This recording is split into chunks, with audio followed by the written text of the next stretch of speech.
Jim McBride covers the Bruins for the Boston Globe. He joins us on the Volkswagen Dealers Expert Hotline. Mr. McBride, hello, sir. Good morning, guys. Not too many mornings I wake up feeling better than Tom Brady, but this is it. Yeah. Oh, because Well, he really had the screws put to him last night, huh? He did. It was he didn't handle that as well as he handled the media when he was dealing with us. But no. Well, yeah, put it this way: out of all the highlights we're going to play from that roast last night, we're going to do Tom Brady the ultimate favor and not play any of him speaking because everything they said about him during that roast last night. Jim, you covered him for years. Like he seemed at times to be somewhat normal. He really can't get up there and like deliver a speech or be like off the cuff, like funny. It was So this fall should be a cakewalk for him when he's on national TV for fall. He's going to be terrible. Let me tell you, My God. anyone who thought he might be like okay at watching him trying to, and maybe it was because it was all scripted, but I mean, look, Gronkowski was infinitely better at that last night than Tom Brady was. I mean, I was shocked at his portion of it, but whatever. I would take Peyton Manning in that battle any day. Oh, Yeah. well, Manning's like an actual talent. Like Manning hosts Saturday Night Live. It was legit funny. Yeah. Not funny for an athlete, funny. Yeah. When do you think Jim McBride, who covered the Patriots for so long, the last time someone informed Tom they wanted to bang his sister? More than once. Oh boy, All right, you don't have to answer. All right, you still work for the Globe. I won't. check please. Yes, all right, very good. All right, so here we are going into this series against Florida. Let's start with the. I guess we had a debate about this earlier in the show. If it's up to you, I want your opinion on who should start in goal in Game 1 and what you think's going to happen in Game 1 in terms of the goaltending. Yeah, I think Linus should get the start tonight. Just to give Jeremy a break. Physically, that was a pretty demanding series. He's never really had to go through a stretch like that in his career because he's basically always split that net with Linus. So I don't think you want Linus sitting for that long. This isn't some average backup. This is a guy that won the Vezina last year. Very good goalie. I think I would get Linus in there just to get him some work. And I don't think that's going to happen. But You don't, because I agree with you. You don't think that's going to happen. I agree that Linus should play. He's been very successful against Miami. Like you said, there's a short turnaround. Swayman's playing a lot. And just real quick, and then I'll get to why you don't think he's going to play. Also, if you don't play Ullmark now, then it raises the whole controversy again. What I think should happen is I think Montgomery should say Ullmark's playing 1, Swayman's playing 2, and then we'll decide from there. Go ahead. Why don't you think he's going to play tonight?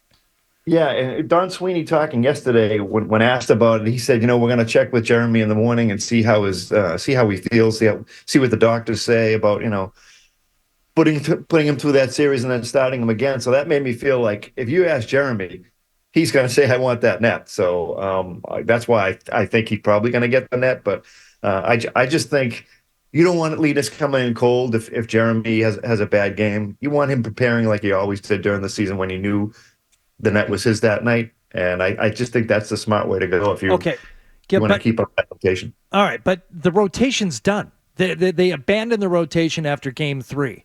So if you can tell me at any point in that series when Swayman played poorly and say, okay, let's go back to Ullmark to see if he plays better, fine, I would consider it. But I can't think of a stretch other than when he went behind the net and kind of misplayed a puck there Saturday night.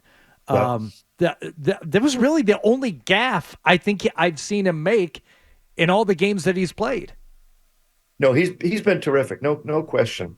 I just think, they've also said, they had that rotation, but they've also said it was performance based. So that's why the rotation kind of went out the window when Jeremy played so well in games 1 and 3 of the last series. But, they said all year long, this is the strength of our team and we're not going to, go away from it. They did go away from it, but now it seems like the perfect opportunity to go back to it because, like I said, Linus is a really good player and if you had a couple of days off in between series, I could say, yeah, get him healthy. Not get him healthy because he's not injured, but it was a tiring series. So I just think this is the perfect opportunity to use some more of the strength of that team that they talked about all year. Jeremy Swayman is the epitome of a hot goaltender, and I realize that physically this might be taxing on him, but it's not like he's 35; he's 25. Right. So I don't see a problem with sticking him back in there. You have one of the best goaltenders in the entire NHL playoffs playing for you, and you're going to sit him down? I understand you have a Vezina Trophy winner sitting there waiting to come in, but I can't see how you would risk taking the momentum away. Linus hasn't played in a week.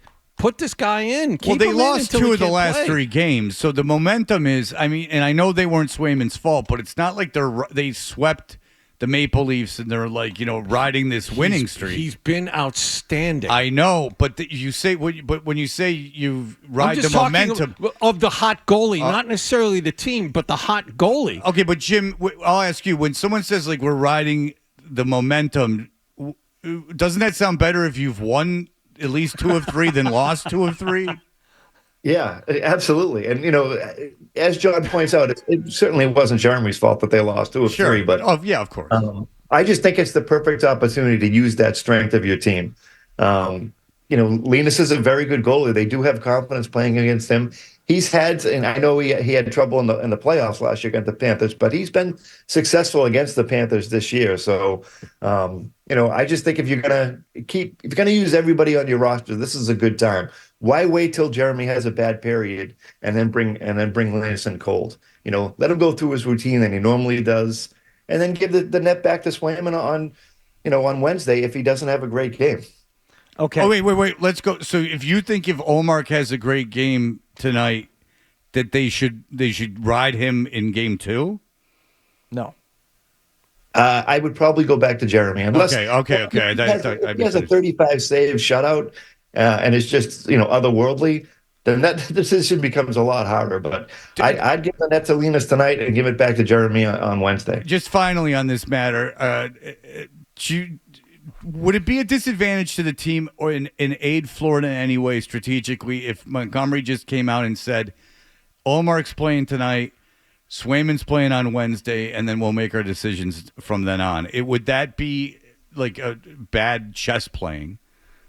No, I don't think so, because these guys have, the Panthers have faced both of these guys, multiple times in the past. They scout both of these guys. They know their tendencies. So, I don't think it provides any kind of advantage. It's not like a football scheme where you can change things up. They know who they are. So strategically, I don't see the advantage. They keep the information so close to the vest that maybe there's something there that I don't know about. But no, I think you're open all season about it, and then the playoffs comes and the doors start to get closed. So. Maybe it's superstition, but schematically or strategically, I don't think there's an advantage to not telling, everyone who's playing in net that night. Okay, about Florida, the Bruins have been fine against them this season, but they are a heavy team. They play physically, and if they are able to find another gear, does that worry you? Because it does worry me, the way the Bruins are constructed right now and how they might be able to handle a next level of physicality from the Panthers.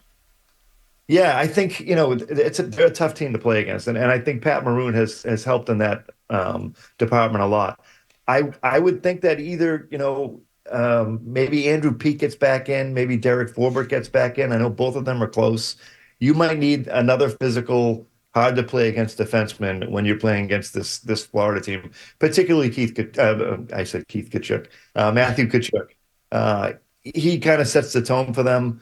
You need a guy to lean on him, and you're going to need depth on the back line. And I think Forbert and Peeke are such physical defenders.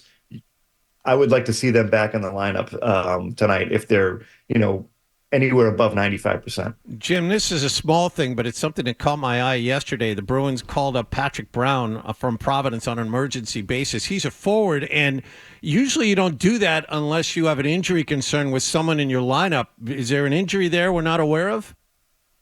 I mean, not that we're not aware of, but Dan Heinen didn't play in Game 7. He's been kind of limited. I don't think the Greg Brown call up is like he's going to imminently be in the lineup unless there's like a flu bug or something going on. But rosters open up in the playoffs. You don't have to deal with the salary cap during the NHL playoffs. So I think he's just an extra body at this point. But unless something happened in Game 7 that we're not aware of, but.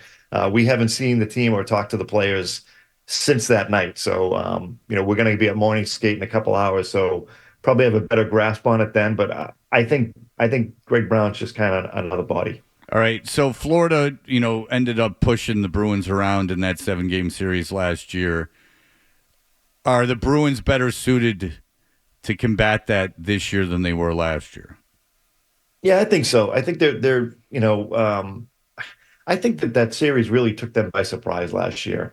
They had that 3-1 lead, and I think they got comfortable. And I don't think you'll see them get comfortable like that again. I think they'll be more physical than they were last year, and they'll just be a harder team to play against, which you have to against Florida. The Lightning learned that pretty quickly. I thought the Lightning would win that series this year. And Florida took care of them pretty well. So I don't think there'll be any surprises this year heading into that tournament, heading into that series. Is Grizzly going to see the ice unless there's injuries? I doubt it. Yeah. I think we've probably seen the last of Matt this season, unless you say there's a couple of injuries. And I still think, as I mentioned earlier, I think Forbort or Pete gets in there ahead of Shattenkirk to at least start this series. Yeah. And I think the development of Mason Loride being able to run that second power play allows Montgomery the casualty of being able to put him in. You know what Fred says about low rye? Take it easy. Isn't that funny? How I do that, Jim? Rye, take it easy. Not bad. Jim, that sounds like a courtesy laugh, and I'll take it every day of the week. Thank you for your kindness. Wow. Yeah. Did you notice how they were chanting that Game 7? No, it didn't take off. I didn't hear that one. No. Well, what are you going to do? All right, Jim McBride, read him in the Boston Globe. Enjoy tonight's game, Jim. It's house money at this point as far as I'm concerned. I thought that last series was over. So here we go. Thanks, guys. All right, we appreciate it. There we go. Jim McBride. If you like that clip, check out more videos from Toucher and Hardy here. For more Bruins analysis and opinion, hit this playlist.